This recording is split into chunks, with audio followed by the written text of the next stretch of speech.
Kerala senior citizen forum സംസ്ഥാന സമ്മേളനം അടുത്ത മാസം 22-ന് തിരുവനന്തപുരത്ത് നടക്കും. കാർത്തിക തിരുനാൾ ഓഡിറ്റോറിയത്തിൽ നടക്കുന്ന സമ്മേളനം മന്ത്രി ജി.ആർ. അനിൽ ഉദ്ഘാടനം ചെയ്യും.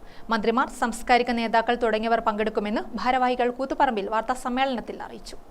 സംഘടന നടത്തിയ വിവിധ സാഹിത്യ മത്സരങ്ങളിൽ വിജയികളായ P. Sreeshma Vadakara, Smitha Ajayan Kuttiattoor, Roy V Abraham Ernakulam എന്നിവർക്ക് പുരസ്കാരം നൽകും.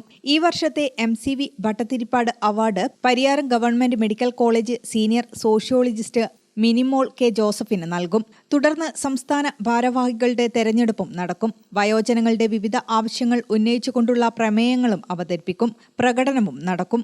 അടുത്ത വർഷം വരുന്ന വർഷം, അതായത് 2026 ജനുവരി 22-ന് വ്യാഴാഴ്ചയാണ് നടക്കുക. അതുപോലെ തന്നെ ഈ പ്രാവശ്യം സംസ്ഥാന മന്ത്രിമാര്, സാംസ്കാരിക നായകന്മാര്, സാഹിത്യകാരന്മാര് ഇവരൊക്കെ ഞങ്ങൾ പങ്കെടുപ്പിക്കാൻ ശ്രമിക്കുന്നുണ്ട്. അതിൽ ഒട്ടേറെ പേര് ഇപ്പൊ തന്നെ എഗ്രി ചെയ്ത് കഴിഞ്ഞു. അതിന് മറ്റൊരു പ്രധാനപ്പെട്ട കാര്യം, ഞങ്ങൾ പതിവ് പോലെ ഈ വർഷം ഒരു സാഹിത്യ രചനാ മത്സരം നടത്തിയിട്ടുണ്ടായിരുന്നു.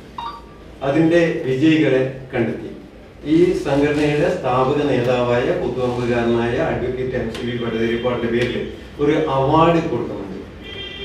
ഈ പ്രാവശ്യത്തെ ആ അവാർഡ് കൊടുക്കുന്നത് വയോജന ക്ഷേമ രംഗത്തുള്ള അവരുടെ നിസ്തുലമായ പ്രവർത്തനങ്ങളെ അടിസ്ഥാനപ്പെടുത്തിയാണ്. ഈ പ്രാവശ്യം ആ അവാർഡ് കൊടുക്കുന്നത് മിനിമോൾ കെ. ജോസഫിനാണ്. വിജയകരമായ വാർദ്ധക്യം എന്ന പേരുള്ള ഈ പുസ്തകം എഴുതിയ സീനിയർ സോഷ്യോളജിസ്റ്റ് ആണ്, സൈക്കോളജിസ്റ്റ് ആണ്. പരിയാരം മെഡിക്കൽ കോളേജിലെ സ്റ്റാഫായി അവരിപ്പോൾ ജോലി ചെയ്യാം.